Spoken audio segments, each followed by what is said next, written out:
Dia 5 de 365, vamos dar continuidade à leitura da Bíblia 365 dias. Esta é a versão da Bíblia que nós estamos fazendo a leitura.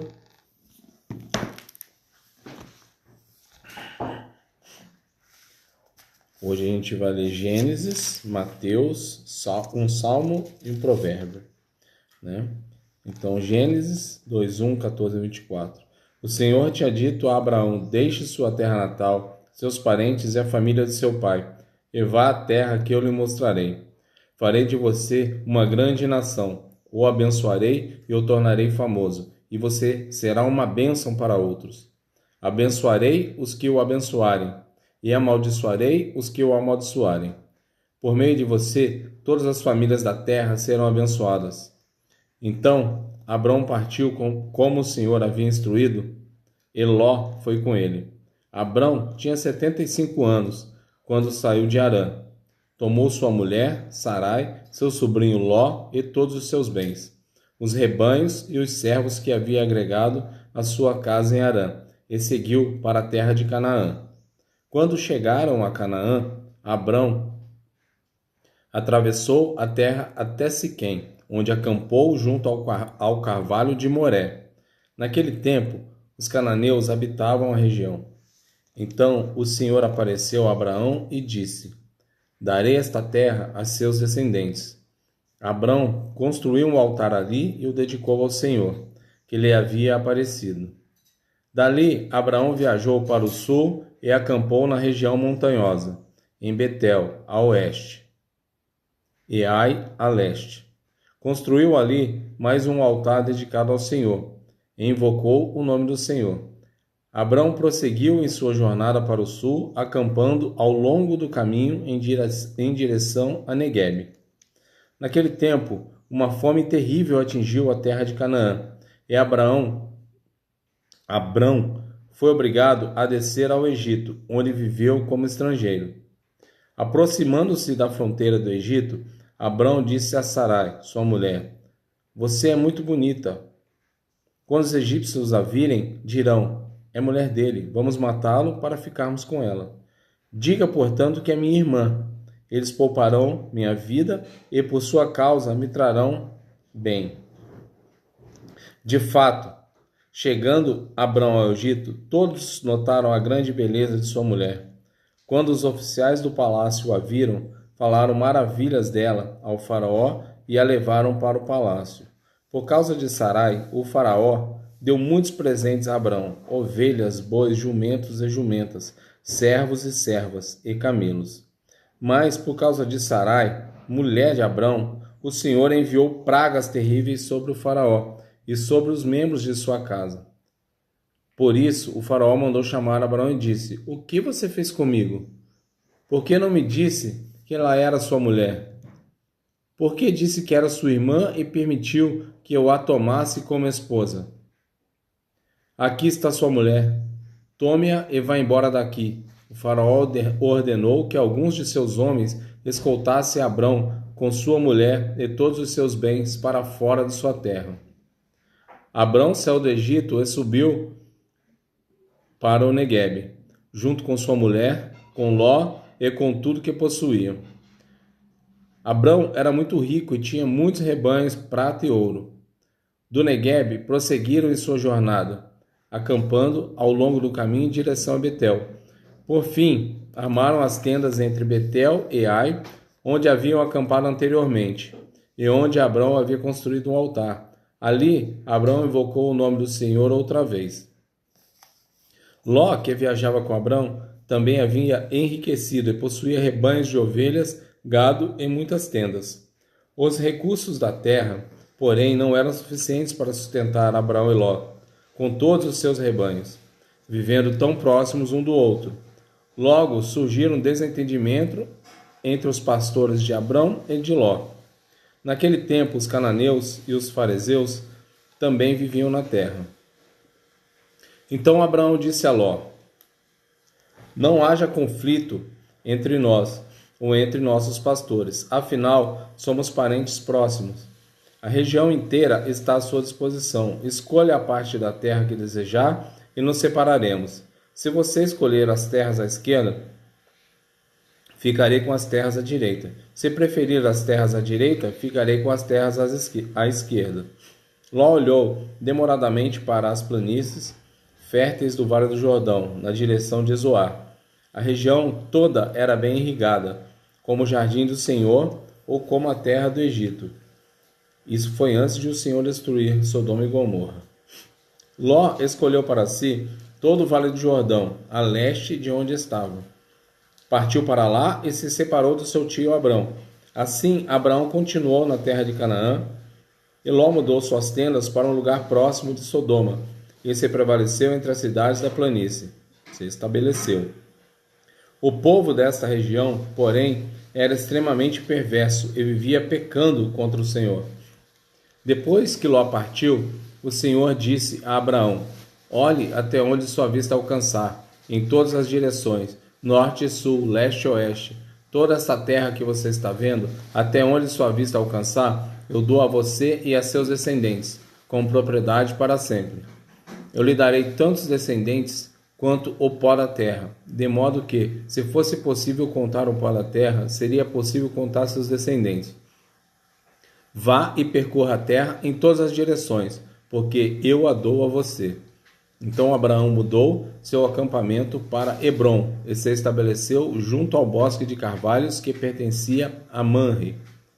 Ali construiu mais um altar ao Senhor. Por esse tempo houve guerra na região.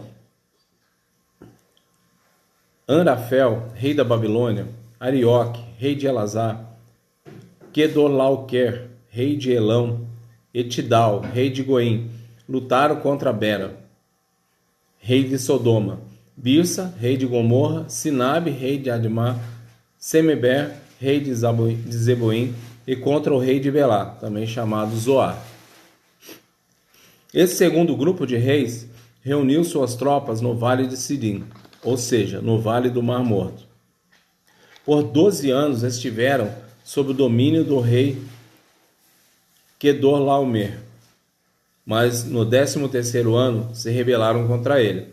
Um ano depois, Quedorlaomer e seus aliados vieram e derrotaram os Refaíns em Asterote Carnaim, os Zuzins em An, os Emins em Savé Kiriatim e os Oreus no Monte Seir até Elparã, à beira do deserto.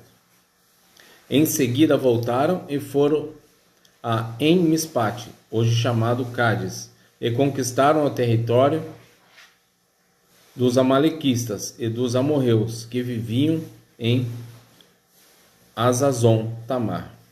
Então os reis de Sodoma, Gomorra, Admá, Zeboim e Belá, também chamada Zoar, se prepararam para a batalha no Vale do Mar Morto. Lutaram contra Quedorlaomer, rei de Elão, Tidal, rei de Goim, Amrafel, rei da Babilônia, e Arioque, rei de Elazar. 4 reis contra 5. Acontece que o Vale do Mar Morto era cheio de poços de betume. Quando o exército dos reis de Sodoma e Gomorra fugiu, alguns dos soldados caíram nos poços de betume, enquanto o restante escapou para as montanhas. Os invasores vitoriosos saquearam Sodoma e Gomorra e partiram para casa, levando consigo todos os espólios da guerra e os mantimentos. Também capturaram Ló, o sobrinho de Abrão, que morava em Sodoma, e tudo que ele possuía. Um dos homens de Ló, porém, conseguiu escapar e contou tudo a Abraão, o hebreu, que morava junto ao bosque de carvalhos, pertencente a Manre, e amorreu. Manre e seus parentes, Escol e Aner, eram aliados de Abrão. Quando Abrão soube que seu sobrinho Ló havia sido capturado, mobilizou os 318 homens treinados que tinham nascido em sua casa, perseguiu o exército de Quedorlaomer até alcançá-los em Dan, onde dividiu os homens em grupos e atacou durante a noite. O exército de Quedorlaomer fugiu, mas Abraão o perseguiu até Obá, ao norte de Damasco. Abraão recuperou todos os bens saqueados e trouxe de volta Ló, seu sobrinho, com todos os seus bens, as mulheres e os outros prisioneiros. Depois que Abraão regressou vitorioso do conflito com Quedorlaomer e todos os seus aliados, o rei de Sodoma saiu ao seu encontro, no vale de Savé, conhecido como Vale do Rei. Melquisedeque, rei de Salém, o sacerdote do Deus Altíssimo, trouxe pão e vinho e abençoou Abraão, dizendo: Bendito seja Abraão pelo Deus Altíssimo, Criador dos céus e da terra, e bendito seja o Deus Altíssimo, que derrotou seus inimigos por você. Então Abraão entregou a Melquisedeque 1/10 de todos os bens que havia recuperado. O rei de Sodoma disse a Abraão: Devolva-me apenas as pessoas que foram capturadas. Fique com os bens que você recuperou.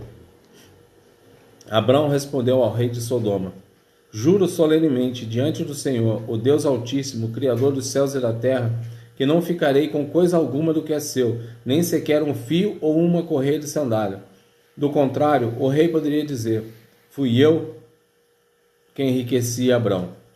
Aceito apenas aquilo que meus jovens guerreiros comeram e peço que dê uma parte justa dos bens a Ané, Escol e Mane, meus aliados. Agora faremos a leitura de Mateus, capítulo 5, de 1 a 26.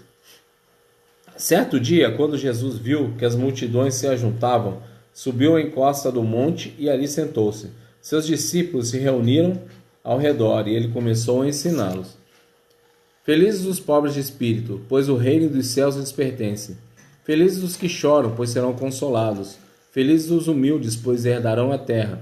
Felizes os que têm fome e sede de justiça, pois serão saciados. Felizes os misericordiosos, pois serão tratados com misericórdia. Felizes os que têm coração puro, pois verão a Deus. Felizes os que promovem a paz, pois serão chamados filhos de Deus. Felizes os perseguidos por causa da justiça, pois o reino dos céus lhes pertence. Felizes são vocês, quando por minha causa sofrerem zombaria e perseguição, e quando outros, mentindo, disseram todo tipo de maldade a seu respeito. Alegrem-se e exultem, pois uma grande recompensa os espera no céu. E lembre-se de que os antigos profetas foram perseguidos da mesma forma. Vocês são o sal da terra, mas se o sal perder o sabor, para que servirá? É possível torná-lo salgado outra vez? Será jogado fora e pisado pelos que passam, pois já não serve para nada. Vocês são a luz do mundo. É impossível esconder uma cidade construída no alto de um monte. Não faz sentido acender uma lâmpada e depois colocá-la sobre um cesto. Pelo contrário, ela é colocada num pedestal, de onde ilumina todos que estão na casa. Da mesma forma, nas suas boas obras devem brilhar, para que todos as vejam e louvem seu Pai, que está no céu. Não pensem que eu vim abolir a lei de Moisés, ou os escritos dos profetas. Vim cumpri-los. Eu lhes digo a verdade: enquanto o céu e a terra existirem, nem a menor letra ou o menor traço da lei desaparecerá, até que todas as coisas se cumpram. Portanto, quem desobedecer até o menor mandamento e ensinar outros a fazer o mesmo será considerado o menor no reino dos céus. Mas aquele que obedecer à lei de Deus e ensiná-la será considerado grande no reino dos céus.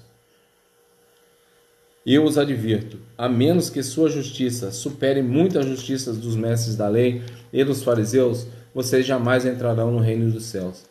Vocês ouviram o que foi dito a seus antepassados: não mate, se cometer homicídio, será sujeito a julgamento. Eu, porém, lhes digo que basta ir-se contra alguém, ou irar-se, para estar sujeito a julgamento. Quem xingar alguém de estúpido corre o risco de ser levado ao tribunal. Quem chamar alguém de louco corre o risco de ir para o inferno do fogo.